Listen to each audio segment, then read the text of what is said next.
पडला होता आणि त्या घामातून एक बाळ जन्मलं होतं, त्याला भौमानामंगळ असं म्हणतात का नाही, त्याचं नाव भौम ठेवलं होतं महाराज. आणि त्याच्यानंतर पार्वती 8 वर्षाची झाल्याच्या नंतर तपश्चर्येला तिला पाठवलं. चला, नंदी आणि अजून काही 2-4 शांत गण सोबत दिले. हिमालयावर जाऊन जिथून कमंडलूमधून गंगा निघाली होती त्या स्थळी ते आले, मुक्काम केला, निग्रहपूर्वक तपश्चर्या करायची ठरवली. ही गोष्ट हिमवंताला कळताच अनुचराला घेऊन महादेवाच्या तपश्चर्येसाठी हिमवंत तिथं पोहोचले आणि महादेवाकडे बघून असे हात जोडले. वा, कैलास राणा शिवचंद्र मौली फणिंग माथा कुटी झरा.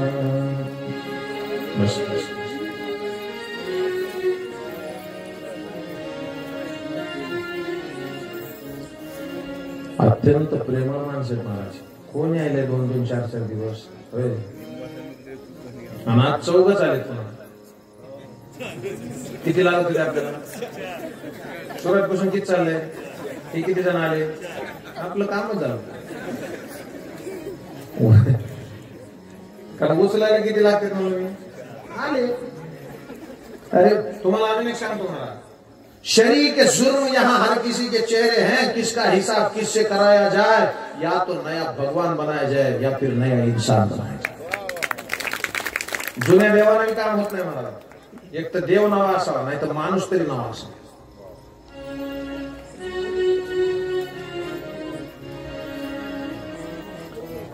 आज के इस इंसान को ये क्या हो गया,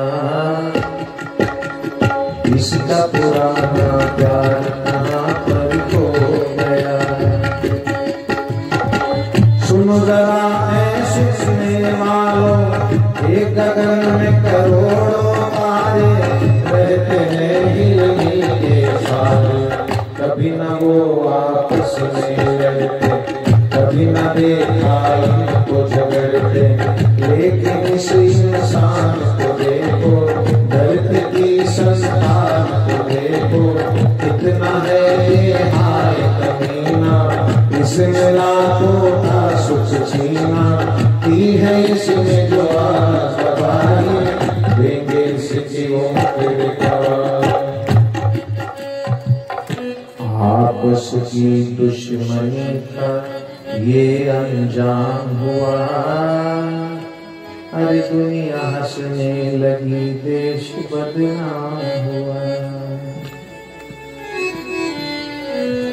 भगवान शंकर तपाला बसले महाराज. महाराज ऐका, शंकर आणि तप नातच आहे त्यांचं.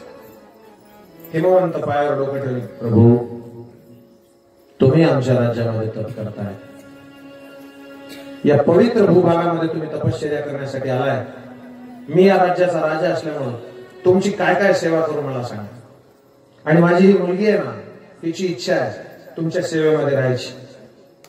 पार्वतीला मी इथंच ठेवावं असं वाटतं.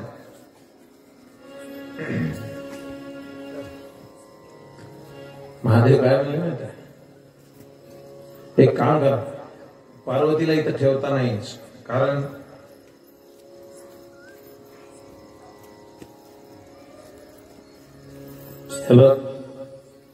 तपस्वी माणसाला स्त्री सानिध्यात नसली पाहिजे. कबीरदासीचं म्हणणं आहे महाराज, कबीरदासी, चोर को खासी और साधू को दासी, धोखे में लाती है. मराठी कळते, हिंदी आहे. चोर को खासी और साधू को दासी, धोखे में लाती है. समजा चोर आहे, त्याला अचानक खोकला लागला, होय लय हनते ना, ते 3दा कोरेक्स डीएक्स पिऊन जातो. अचानक चोर को खासी साधू को दासी. भगवान शंकरासोबत पार्वती आईचा संवाद झाला. पार्वती आई काय म्हणल्या, एक काम करा, तुम्ही म्हणताय ना मी तुमच्या सोबत नको, अहो प्रकृतीशिवाय पुरुषाला जगताच येत नाही. तुम्ही जी आता बोलायलात ना, ती वाणी म्हणजे शक्ती आहे. माझी इच्छा नसली तर तुम्ही बोलू शकत नाही. तुम्ही कशाला स्वतःला एवढा अहंकार घेता. महादेवजींची आणि तिची दोघांची चर्चा झाल्याच्या नंतर भगवान शंकर म्हणले, ठीक आहे तुम्ही राहा. मग सेवा झाली शंकराची. शंकराची पूजा करताना पार्वतीला पुष्कळ दिवस झाले, परंतु निर्विकारी शंकराच्या मनामध्ये कधीच विकार अंतःकरणामध्ये जन्माला नाही म्हणा. स्त्री रूपामध्ये त्यांनी तिला स्वीकारलं नाही. त्यांनी निश्चय केला होता की पार्वतीचा अहंकार हा निशेष संपल्याशिवाय तिला स्वीकारायचं नाही.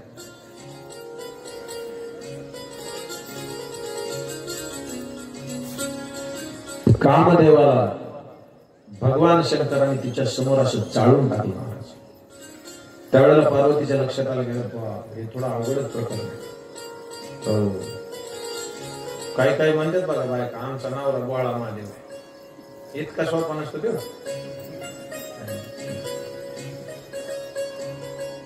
तारकासुराचा नाश करण्यासाठी तुमच्या पोटचा तुमच्या घरी जन्माला आलेला मुलगा आम्हाला पाहिजे असं देवादिकांनी ज्या वेळेला प्रार्थना केली, त्यावेळेला महादेवांनी ठरवलं की नाही लग्न करायलाच पाहिजे. ते म्हणले लग्न करू, लग्नाचं काय होतं कसं आहे, पण अडचण अशी आहे कामाचं दहन झाल्याच्या नंतर विवाहाचं चिंतन ज्या वेळेला सुरू झालं पार्वतीचं,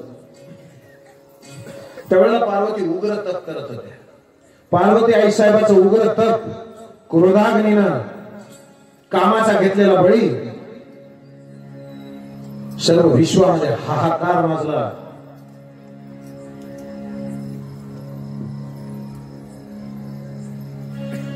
आणि त्याच्यानंतर पुढे तो पेटलेला वडवाग्नी किंवा वडवाग्नी वानळ ते समुद्राला ब्रह्मदेवाने अर्पण केलं. कामदेवाला जाळल्याच्या नंतर पार्वती वडिलाकडे गेल्या. शुद्धीवर आल्याच्या नंतर आई वडिलांनी पुन्हा त्यांची समजूत घातली की विरह दुःख काही कमी होईना. ती जागेत झोपेत खाताना पिताना स्नान करताना चालताना फिरताना रात्रंदिवस शंकराशिवाय कुठलाच विचार करू शकत नव्हती. असंच असतं ना लग्न जमाव.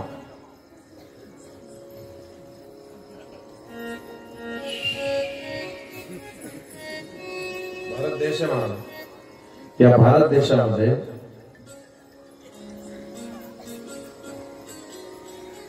जुन्या काळामध्ये नवरा बायको घरात समोरासमोर बोलत सुद्धा नव्हते. वयस्कर माणसांना विचार. आता जमलं पहिल्या भेटीतच अँड्रॉइड सॅमसंग रेडमी आणि तू फोन देतात बरं फोन देणार का फोन मला काय करायचं तुम्ही देणार तुम्ही बोलणार. रात्र रात्र झोपत नाही. माझा एक मित्र मला भेटला मला. मी कीर्तन करून घरी चाललो होतो. 2:30 वाजले होते. सरकारी दवाखान्यात सरकारी दवाखाना आमच्या गावापासून 4 किलोमीटर आहे. ती पोरग मला सडकाला रात्री 1:30 वाजता दिसलो फोनवर बोलत. मी गाडी थांबवली. मी म्हणलं इकडे मी म्हणलं का बोलता बोलता लक्षातच आलं नाही कुठं आलो. 4 किलोमीटर रात्री किती नशा असेल बघा ते. आणि काही फोन काहीच बोलत नाही. मी नाही बघितलंय मला. जुनी एसटीडी नव्हती का एसटीडी लय खतरनाक आहे एसटीडी. एकदा ते एकदम बस स्टँड उतरलं गडबडीत सरपंच खाली उतरलं आणि मध्ये गेलं. असं बसलेलं मी तिथे बसलेलोच होतो. मित्राची एसटीडी होती बसलो होतो. ती एसटीतून आलं त्यानं उतरलं खाली बघितलं इकडे तिकडे बघितलं. ते खुर्चीवर बसलेला मित्र त्याच्यात 2 कान फडीत लावला फाड फाड त्याला डायरेक्ट. ते मित्र मला का मारलो ते म्हणलं तुम्ही इथे लिहिलं ना फोन लावायच्या आधी 2 लावा. फोन कशाचा काय अर्थ घे. जुना फोन एसटी रात्री गिराईक स्पेशल तसले ज्याचे लग्न जमलेले फोन लावून काय माहिती का झोपलीस राक्षस आहे का रात्रभर जावे स्वतः झोपायचं लोकाला जावं काय काय बोलायला तुझ्या काय वय गेले काय करायला तू चांगला होता तू बोलत नव्हते महाराज. पूर्व काळात सीतामाईच्या रामायणामध्ये एकदा अभ्यास करा.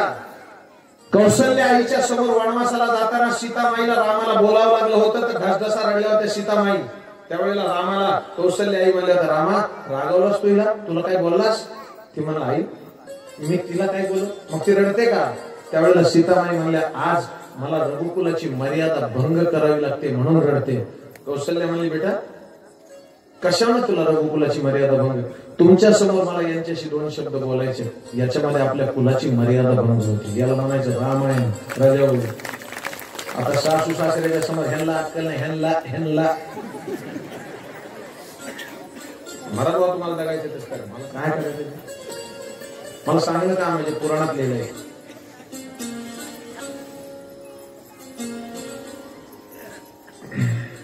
पार्वतीला सांगितलं तर दिवस रात्र तेच. मी मला सुरुवातीला म्हणलो पण प्रीत केलं तुम्हाला हो गई मैं मत भाई भाई हर भर बढ़ जाओ अपने पिया को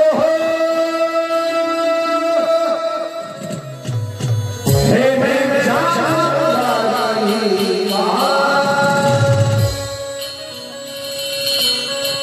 मोहे से सुना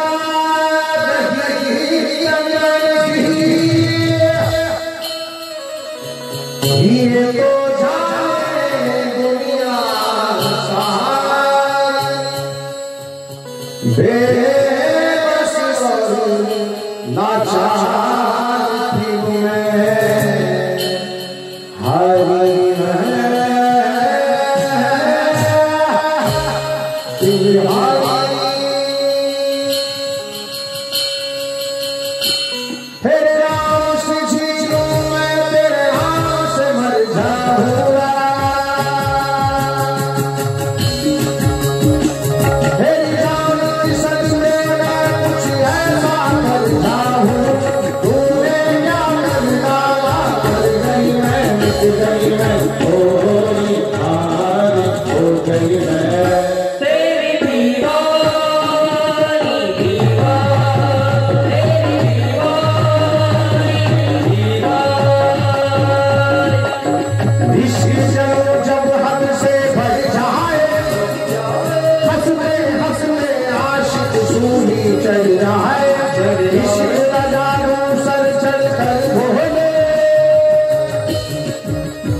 पार्वती आईचं तप उग्र होत चाललं.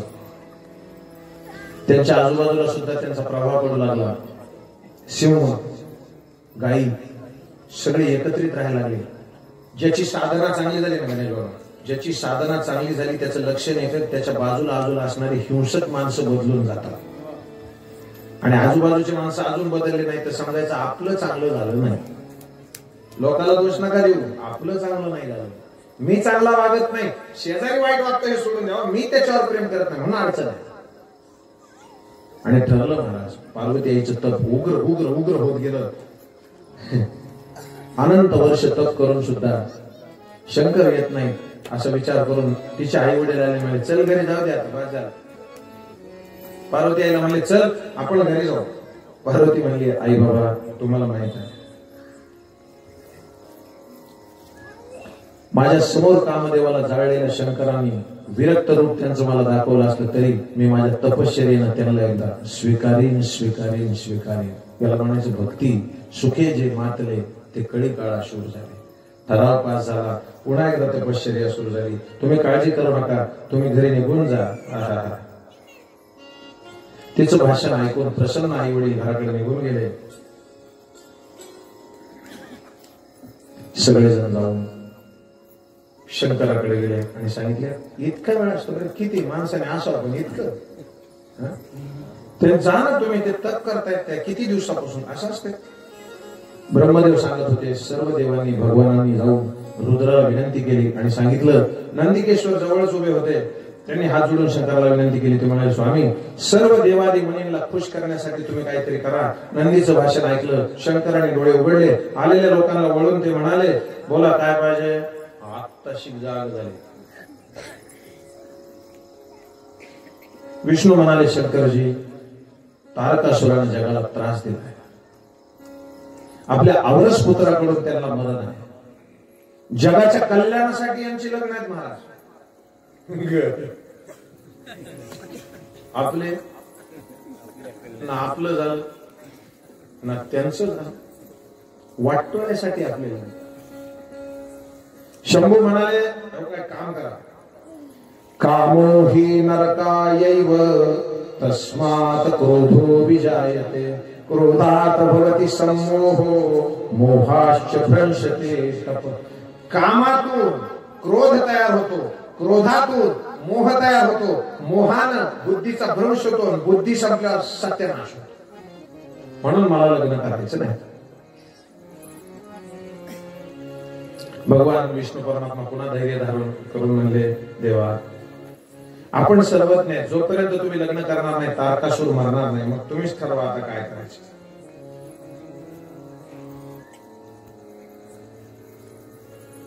सगळेजण निघून गेल्यावर देवाने सप्तऋषींना बोलवलं आणि सप्तऋषींनी महादेवाने बोलवलं आणि सप्तऋषींना सांगितलं एकदा जा. कुठं जा. तपश्चर्या जिथं पार्वती करते आहे तिथं जा आणि ती मुलगी माझ्यासाठी चांगली का बघून या. कोणाला पाटील तर बघायला. ऋषी मुनींना. आता आपल्यासोबत कोण कोण असते. मित्र कंपनी जवळचे. आणि ज्याला लग्न करायचं ते म्हणतो भाई तुम्हाला आवडली का. पागल आहे का तू, काय बोलायला तू. माणसाची भाषाच मला कळायला नाही आलं. इतके शिकलेले अवलाद तुम्हाला सांगतो. पिल्लू बाहेर चाललेला असावा, बाहेर जायचं असावा. नवरा बाहेर जातो पोराला काय म्हणतो पिल्लू बघ बरं आपल्या मम्मीचं झालंय का. दोघांची एक आहे. तुम्ही नीट बोलत आहे तुमच्या पायात बोलत नाही. देख आपला मम्मी को हुई.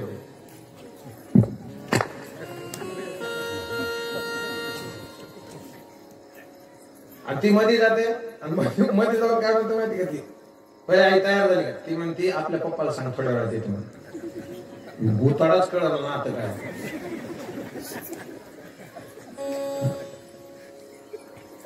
पार्वती आईच्या तपश्चर्याला पाठवले सप्तऋषी बघण्यासाठी. समोर उभे राहिले, हात जोडले. मला भगवान शंकर माझे पती म्हणून हवे.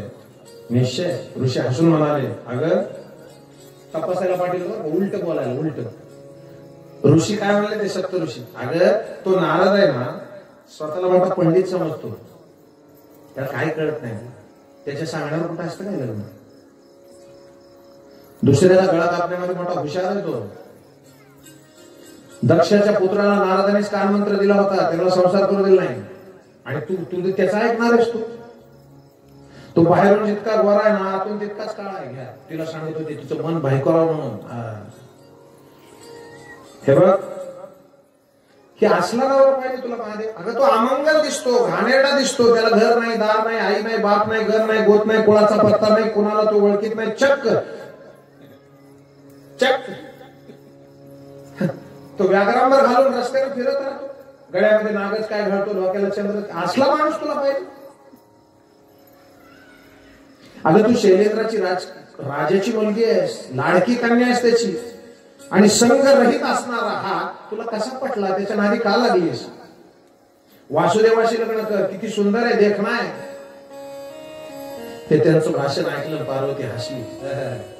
ओरिजिनल जे निष्ठावान असतात ना, निष्ठावंत भाव भक्तांचा स्वधर्म निर्धार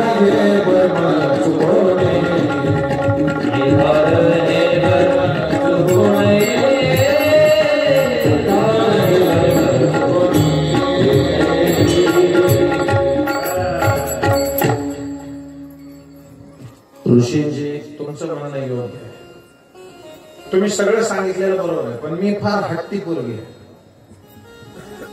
एकदा ही गोष्ट मनात धरली की ती वज्रलेपासारखी पक्की असते. काहीही झालं तरी चालेल, पण मी लग्न त्यांच्याशीच करणार. एवढं म्हणल्याच्या नंतर ते निघून गेले आणि त्यांनी जाऊन त्यांना सांगितलं ते तुम्हाला सुट्टी देत नाही, मला लग्न करणंच आहे आणि तिच्यासोबतच करणं. आता भगवान शंकर एका म्हाताऱ्या ब्राह्मणाचं रूप घेऊन तिथे गेले.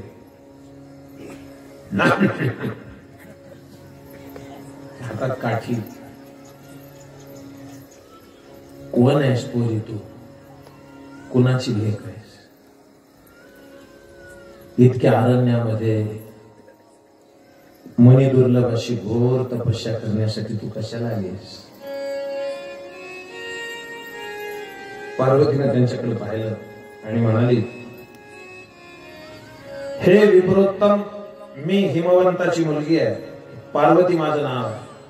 मी दक्ष कन्या होते त्यावेळेला सती होते, मी स्वतःचा देह त्याग केला होता आणि त्यावेळेस पासून पुन्हा एकदा मला माझ्या नवऱ्याकडे जायचंय हे माझ्या डोक्यात होतं. म्हणून मी आता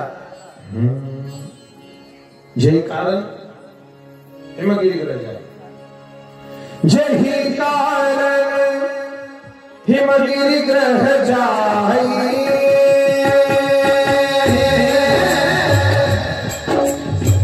जननी पार्वती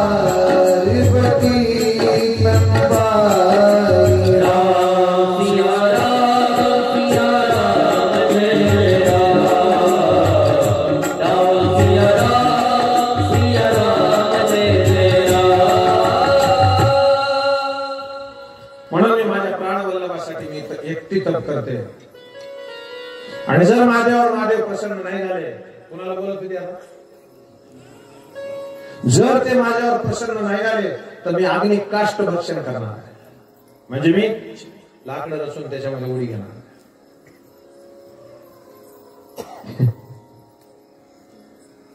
ते ब्राह्मण नको नको म्हणत होते, तेवढ्या वेळात त्यांनी लाकडं रचली, त्याच्यात उडी घेतली. उडी घेताना ब्राह्मणाने सांगितलंय, पार्वती हे तुझं लक्षण फार सूचक आहे, कारण माझ्याकडे ज्याला यायचंय त्याला आधी मरावं लागतं. म्हणून मी एक वाक्य तुम्हाला कायम सांगतो, गुरु तुमचे पहिल्यांदा अंतिम संस्कार करतो, तुम्हाला पहिलं शिल्लक ठेवीत नाही तर नवजीवन देतो, त्याला गुरु म्हणतात. अजून एक वाक्य बोलत आहे का, पहिलं लिहिलेलं नुसता पुसतो तो गुरु नसतो, पुसतो नव लिहितो त्याला गुरु म्हणतात. त्याला प्रारब्ध लिहिता येतं महाराज.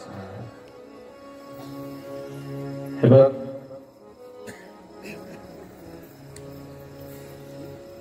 पार्वती मी तुझ्यावर खुश झालो असं म्हणून महादेवाने स्वतःचं स्वरूप प्रकट केलं. आहा, ज्याच्यासाठी तरसत होती तीच समोर उभा राहिली असं बघितलं आणि काय म्हणलं माहिती आहे, ते म्हणला चल लगेच लग्न करू. ते म्हणले असलं असतं काय, रिकामे धंदे करायचे नाही. मग तुम्ही माझ्या घरी या, माझ्या वडिलाला दारात उभं राहून तुम्ही माझा हात मागा. तेव्हा म्हणलं कोण, कलातीत कल्याण कल्पांतकारी सदा सच्चिदानंद दाता मुरारी. मी मागायचं तुझ्या दारात येऊ, अगं मी जगाला देणार आहे, मला मागायला तू. ती म्हणली तसंच असतं, लग्न करायचं म्हणजे आधी भिकारी व्हायचं. रवी भाऊ एक फकीर को सगळे ऐकलं. एका फकीराला एका राजाने त्याच्या घरी नेलं आणि ते फकीर असा बसला, राजाकडे पाय केले आणि असं करतो. देवा राजा पाय कोणाकडे गेले? बोला राजा राजाकडे. तुम्ही समजा एखाद्या मंदिरात गेले असे पाय करून असं करता नाही ना? समजा एखाद्या आमदाराच्या खासदाराच्या घरी तिथेच खासदार साहेब समोर बसलेला आपल्याला पाय असं करायला मग असं करायचं जमलं का? लय हमते नव्हे तो असे पाय असं असं करतो. तो राजा म्हणला तुझे पता है कि तूने पैर किसके सामने फैलाए? इसका दंड तुझे मृत्यु दंड मिलेगा. तो फकीर काय म्हणला माहिती है? क्या करूं राजन, जिस दिन से मैंने हाथ फैलाना बंद कर दिया पैर अपने आप फैल गए. वाह वाह रे मौज फकीरांदी, वाह वाह रे मौज फकीरांदी,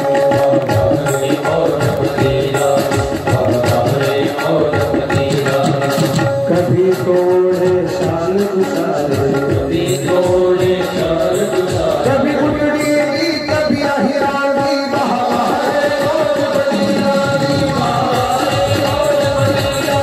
वाह वाह रे मौज फकीरांदी, वाह वाह रे मौज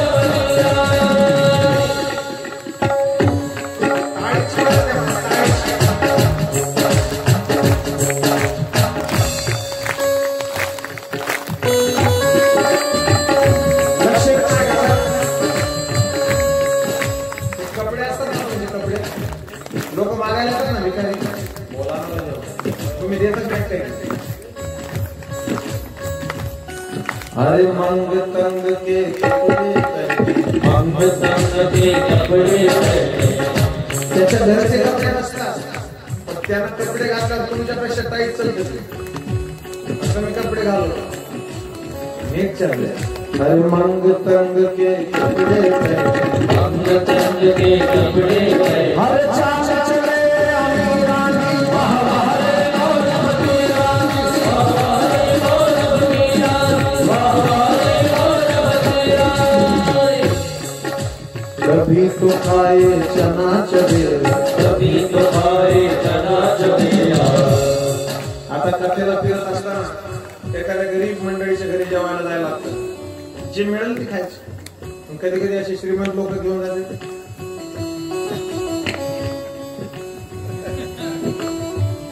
पण एक सांगू दादा, गरीबाच्या घरी जेवण्यामध्ये तितकाच आनंद आहे, फक्त भूक पाहिजे.